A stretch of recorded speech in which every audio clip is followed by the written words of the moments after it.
अस्सलाम वालेकुम प्यारे बच्चों। उम्मीद है कि आप सब अपने घरों में खैर आफियत से होंगे। हम पढ़ रहे हैं chapter number 17 some natural phenomena. कल हमने इसके कुछ कीवर्ड्स आपके साथ डिस्कस की। उम्मीद है कि आपने उनको अच्छी तरह से समझा होगा। आज हम पढ़ेंगे इस चैप्टर में जो टॉपिक है लाइटनिंग, वो पढ़ने जा रहे हैं। लेकिन इससे पहले थोड़ा हम समझेंगे ये नेचुरल फिनोमेना क्या होता है। तो कल भी हमने थोड़ा डिस्कस कर लिया, आज हम और करेंगे आपके साथ कि जो नेचुरल फिनोमेना है, नाम से ही ज़ाहिर होता है, ये एक ऐसा फिनोमेना होता है कि जो अकर होता है on its own in nature, जिसमें ह्यूमन इंटरवेंशन का कोई अमल दखल नहीं होता है, इंसानों का कोई अमल दखल नहीं होता है, बिल्कुल नेचुरल होता है। For example the weather of a place, ये एक फिनोमेना है, तो लेकिन ये बिल्कुल नेचुरल है, नेचुरल फिनोमेना है।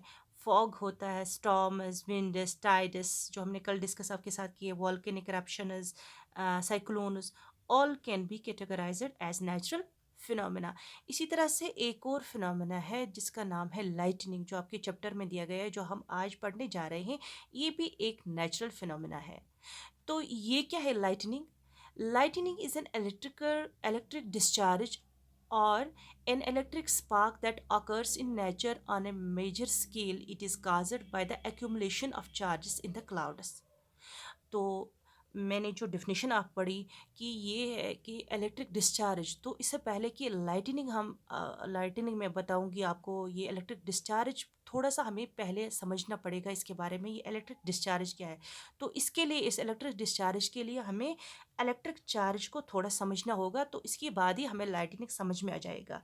तो आपको पता है कि जो एटम है, every atom comprises of subatomic particles. आपको पता है कि such as electrons, protons and neutrons, all these particles share a common property that carry electric discharges. So जो इलेक्ट्रॉन्स होते हैं उनके ऊपर कौन सा चार्ज होता है? उनके ऊपर होता है negative charges on them, while protons have positive charge on them. तो कोई भी ऑब्जेक्ट हम उसको कहेंगे कि इलेक्ट्रिकली न्यूट्रल अगर वो कैरी बराबर balance, if it carrying a balanced proportion of positive and negative charge, तो हम उसको कहेंगे इलेक्ट्रिकली न्यूट्रल। अगर किसी ऑब्जेक्ट में बराबर इलेक्ट्रॉन और प्रोटॉन्स की तादाद हो, तो हम उस ऑब्जेक्ट को कहेंगे कि ये न्यूट्रल है, इलेक्ट्रिकली न्यूट्रल। लेकिन अगर ऑब्जेक्ट, किसी ऑब्जेक्ट में ये चार्जड ऑब्जेक्ट, उसको कहेंगे किसी ऑब्जेक्ट को ये इलेक्ट्रिकली न्यूट्रल। लेकिन इलेक्ट्रिकली चार्जड ऑब्जेक्ट किसको कहेंगे हम? अगर उसमें imbalance of electrons and protons. वो क्या होता है इम्बैलेंस? अगर किसी ऑब्जेक्ट में ज़्यादा प्रोटॉन्स हो, तो हम कहेंगे उसको पॉजिटिवली चार्ज। अगर किसी ऑब्जेक्ट में न्यूट्रॉन्स ज़्यादा हों, तो उसको हम कहेंगे नेगेटिवली चार्जड, यानी कि वो उस वक्त चार्जड ऑब्जेक्ट हैं, क्योंकि उनमें imbalance of electrons and protons होता है। तो यहाँ पे आपको मैं एक मिसाल दे दूंगी, चार्जिंग बाय रबिंग। तो आपको मैंने पढ़ाया है, फ्रिक्शन में भी पढ़ाया है कि when we rub two objects with each other they get charge due to a transfer of electrons between them. ये मैंने आपको फ्रिक्शन में, अगर आपको याद होगा तो फ्रिक्शन में हमने ये पढ़ा कि जब हम रब करते हैं किसी दो चीज़ों को आपस में, they get charged due to the transfer of electrons. तो क्योंकि उनमें ट्रांसफर होते हैं इलेक्ट्रॉन्स बिटवीन देम।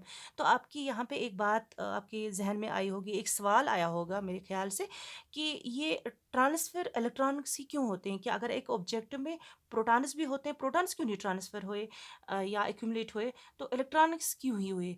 तो क्योंकि आपको हमेशा हमेशा ये याद रखना होगा कि जो प्रोटॉन्स होते हैं वो इमोबाइल होते हैं। वो ना अगर हमें समहाउ कभी इलेक्ट्रॉन, अगर हमें चार्ज यहाँ से देना हो या वहाँ से इलेक्ट्रॉन से, तो हम इलेक्ट्रॉन्स को ही चार्ज कर सकते हैं, अगर हम इलेक्ट्रॉन्स को ही डोनेट कर सकते हैं या एक्वायर कर सकते हैं, न कि प्रोटॉन्स को, क्योंकि प्रोटॉन्स जो होते हैं वो इमोबाइल होते हैं और इलेक्ट्रॉन्स जो होते हैं वो मोबाइल होते हैं। इसीलिए जब भी ट्रांसफ़र होता है या एक्यूमुलेट होता है, तो हम सिर्फ इलेक्ट्रॉनिक्स को ही उसमें कर सकते हैं। तो इसमें रबिंग में हम एक मिसाल ले लेंगे कि if we rub a rubber balloon with animal fur, the balloon is made of rubber attracts the electrons from the animal fur. तो यहाँ पे क्या होता है, जो बैलून है जो वो रबर का बना हुआ होता है, वो रबर का बना हुआ होता है, आपको पता है। तो जब हम किसी एनिमल फर से उसको ये करेंगे, रब करेंगे, तो जो रबर बैलून है ये एक्यूमुलेट, ये अट्रैक्ट करेगा इलेक्ट्रॉनिक्स को। तो ये हो गया इलेक्ट्रॉनिकली, यानी कि नेगेटिवली चार्जड ये बन गया ज़्यादा। तो जो अब एनिमल फर से निकल गए ये प्रोटॉन, ये इलेक्ट्रॉनिक्स निकल गए, तो उसमें क्या रहे ज़्यादा, उसमें प्रोटॉन्स रही थी। तो यहाँ पे ये है कि वो पॉजिटिवली चार्जड बन गया। तो इसी तरह से हम एक और मिसाल ले लेंगे। आपको देखा होगा, लेकिन आपने उस पे गौर नहीं किया होगा कि जब हम कॉम्ब करते हैं, कंघा करते हैं बालों में, खुशक बालों में, तो जो कंघा होता है हमारा, वो ये होता है, जब खुशक बालों में हम करते हैं, तो ये चार्ज होता है उस वक़्त। तो क्योंकि ये एक्वायर करता है उस वक़्त इलेक्ट्रॉन्स को, तो उसके बाद क्या होता है, तो अगर आप छोटे-छोटे कोई टुकड़े रखेंगे कंघे के साथ, तो वो उनको अट्रैक्ट करता है। यानी कि उस वक़्त उसमें इम्बैलेंस होता है, तभी अगर वो न्यूट्रल होता तो कोई चार्ज उसमें नहीं होता, कोई अट्रैक्शन नहीं होता, कोई रिपल्शन नहीं होता। तो यहाँ पे वो उनको अट्रैक्ट करता है। यहाँ पे एक और बात आप याद रखेंगे कि जो भी लाइक चार्जेस होते हैं, जैसे कि पॉजिटिव पॉजिटिव अगर हम साथ में रखेंगे तो आपस में वो रिपेल करेंगे, नेगेटिव नेगेटिव चार्जेस रखेंगे तो वो आपस में रिपेल करेंगे, लेकिन अगर पॉजिटिव नेगेटिव रखेंगे तो आपस में अट्रैक्ट करेंगे। तो यहाँ पे ये एक और बात हमें क्लियर हो गई कि लाइक जो चार्जेस होते हैं वो रिपेल करते हैं आपस में, और अनलाइक चार्जेस जो होते हैं वो करते हैं अट्रैक्ट ईच अदर। तो यहाँ पे हम फिर से लाइटनिंग के, अब आपको समझ में आएगा कि इलेक्ट्रिक डिस्चार्जेस किसको बोलते हैं या इलेक्ट्रिक चार्जेस किसको हम बोलते हैं। तो यहाँ पे फिर से लाइटनिंग की तरफ हम अपने टॉपिक की ओर आते हैं कि जो लाइटनिंग है, अब यहाँ पे हमने पढ़ा कि it is an electric discharge. अब आपको अगर आपने ध्यान दिया हो कि जब थंडर स्टॉर्म होता है, तो ड्यूरिंग थंडर स्टॉर्म जो हॉट एयर होता है वो मूव होता है अपवर्ड्स, वाइल रेन ड्रॉप्स जो होते हैं वो फॉल डाउनवर्ड्स होते हैं। तो इससे क्या होता है, this leads to a separation of charges in the atmosphere. इससे सेपरेशन ऑफ चार्ज होती है। जब हॉट एयर ऊपर आ जाता है, रेन ड्रॉप्स नीचे आ जाते हैं, तो इससे क्या होता है, separation of charges in the atmosphere. तो इससे क्या होता है, as a result negative charges get accumulated in the lower edges of the clouds. जो क्लाउड्स होते हैं, तो जो नेगेटिव चार्जेस होते हैं, तो वो क्या होते हैं, वो होते हैं लोअर एजेस के जो क्लाउड्स होते हैं उनकी ओर ये एक्यूमुलेट होते हैं, उनकी ओर जमा होते हैं। Well positive charges accumulate at the upper edges, जो अपर एजेस होते हैं क्लाउड्स के, तो पॉजिटिवली चार्ज, जो पॉजिटिव चार्जेस होते हैं उनकी ऊपर उनके ओर जमा होते हैं, अपर एजेस की ओर क्लाउड्स के। जो ग्राउंड होता है, the ground is accumulated with A positive charge. Overall जो ग्राउंड होता है वो बिल्कुल ओवरऑल जो उसमें होता है वो पॉजिटिव चार्ज होता है, उसमें बिल्कुल होता है जमा, क्या होता है, पॉजिटिव चार्ज। अब क्या होता है, these charges begin to multiple due to the increase in winds and rainfall. अब इनमें क्या होता है, जो ये चार्जेस हो गए, एक्यूमुलेट हो गए क्लाउड्स की ओर, तो ग्राउंड में पूरा का पूरा पॉजिटिव चार्ज आ गया। तो ये किसके दौरान होता है, ये ड्यूरिंग थंडर स्टॉर्म होता है। तो इसमें क्या होता है, ये मल्टीपल होता है, जब इसमें विंड्स भी आ जाती है और रेन भी होता है, तो ये चार्जेस मल्टीपल हो जाती हैं। तो आपको पता है कि जो एयर होता है, it is although poor conductor of electricity, due to heavy charges it is unable to restrict the electric flow after some time. तो ये बर्दाश्त नहीं कर पाता है, क्योंकि इसमें पुअर कंडक्टर ऑफ इलेक्ट्रिसिटी होती है, तो हैवी चार्जेस जो है वो अक्यूमुलेट नहीं करता है। तो उसके बाद क्या होता है, the negative charges and positive charges, जो नेगेटिव चार्जेस है, जब उसने उनको बर्दाश्त ही नहीं किया कि जो नेगेटिव और पॉजिटिव चार्जेस हैं ये आपस में मिल जाती हैं, ये आपस में मिल जाती हैं, याद रखेंगे आप। The negative charges and positive charges meet which results in a production of electric sparks in the form of a streak of light accompanied by sound।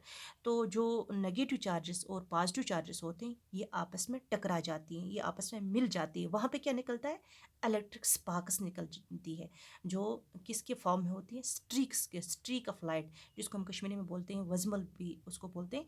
तो उसके बाद ही हमें साउंड आ जाती है। तो आप यहाँ पे एक और बात रखेंगे कि पहले हमें वो स्ट्रीक ऑफ लाइट दिखाई देती है, उसके साथ में ही आवाज़, हमें बहुत बड़ी आवाज़ सुनाई देती है। यहाँ पे आप ये एक बात याद रखेंगे कि जो लाइट है, ये ट्रैवल करती है fast as compare to sound, इसीलिए पहले हमें ये एक साथ ही होता है, ये प्रोसेस एक साथ ही होता है। लेकिन हमें पहले लाइट दिखाई देती है, स्ट्रीक ऑफ लाइट दिखाई देती है, तो बाद में उसके बाद हमें साउंड दिखाई देती है। तो ये जो है ना, ये streak of light is called lightning, and the whole phenomena is called electric discharge. जो मैंने पहले ही आपको बोला कि सारा कुछ जो लाइटनिंग है, it is an electric discharge. और आपको आप समझ में आया होगा कि किस तरह से इलेक्ट्रिक डिस्चार्ज होता है। ये बिल्कुल पॉजिटिव और नेगेटिव चार्जेस जो होती हैं, ये आपस में मिल जाती हैं एटमॉस्फेयर में, क्लाउड्स में। तो एक साथ जब ये इलेक्ट्रिक ये जो होता है डिस्चार्ज होता है, तो उसके बाद ही हमें ये स्ट्रीक ऑफ लाइट दिखाई देता है, और उसके बाद ही साउंड हमें सुनाई देता है। तो ये दो या उससे ज़्यादा क्लाउड्स के बीच में होता है। तो ये जो लाइटनिंग है, it can be deadly and cause the destruction of life and property. ये जानलेवा भी हो सकता है, इसमें बहुत सारा नुकसान हो सकता है। आपने सुना भी होगा, न्यूज़ में, अखबारों में पढ़ा होगा कि कितनी लाइटनिंग से ये अमवात होती है, कितनी लाइटनिंग से प्रॉपर्टी का नुकसान होता है। तो लेकिन अब ये एंशंट टाइम्स यहाँ पे, in in ancient times people were unaware of the cause of lightning and hence they were scared of it. Nowadays scientists have evolved some precautions that can help us prepare and protect ourselves from this natural phenomena. जो पहले पहले लोग थे, पहले ज़माने के लोग थे, तब साइंस का इतना नहीं था। तो आज बिल्कुल मॉडर्न साइंस में हर चीज़ का जो भी नेचुरल फिनोमेना, डिज़ास्टर्स जो भी हैं, उनमें साथ साथ हमें प्रिकॉशंस भी दिए गए हैं कि किस तरह से अपने आप को बचाया जा सकता है, जो हम अब अगले लेक्चर में पढ़ेंगे कि लाइटनिंग से कौन कौन से हम डूज एंड डू नॉट्स कर सकते हैं ड्यूरिंग लाइटनिंग। तो जिससे हम अपने आप को, अपनी प्रॉपर्टी को बचा सकते हैं, किस तरह से हम कौन सी ये तदबीरें ले सकते हैं, जिस तरह से जिससे हम इस नेचुरल फिनोमेना को, इस डिज़ास्टर्स नेचुरल फिनोमेना को, इससे अपने आप को बचा सकते हैं। तो आई होप कि आपको अच्छी तरह से ये लाइटनिंग समझ में आया होगा कि किसको हम लाइटनिंग कहते हैं। तो actually it is all electric discharge. और इलेक्ट्रिक डिस्चार्ज मैंने आपको पढ़ा है कि इलेक्ट्रिक चार्जेस क्या होते हैं, किस तरह से होता है। तो रबिंग की हमने इसमें मिसालें ली है, तो किस तरह से होता है ये डिस्चार्ज, किस तरह से इलेक्ट्रॉनिक्स का डिस्चार्ज होता है, और इलेक्ट्रॉनिक्स का क्यों ही डिस्चार्ज होता है, प्रोटॉन्स का क्यों नहीं, वो भी मैंने आपको पढ़ा है। आई होप कि आपको ये सारा टॉपिक समझ में आया होगा। तो इसी के साथ आज के लिए आपके ये जो ये आपने ये समझा, ये टॉपिक आज का, तो इसी में आपके लिए आज कुछ क्वेश्चंस दिए दिए हमने। तो पहला है, like charges dash and unlike charges dash each other, ये आपको लिखना है। Number 2, there are two kinds of charges dash there are two kinds of charges, positive charge and dash. Number 3, lightning strike could destroy life and property, true or false. Number 4, the process of electric discharge between clouds and the earth or between clouds causes lightning, is it true or false? You have to write it. Thank you.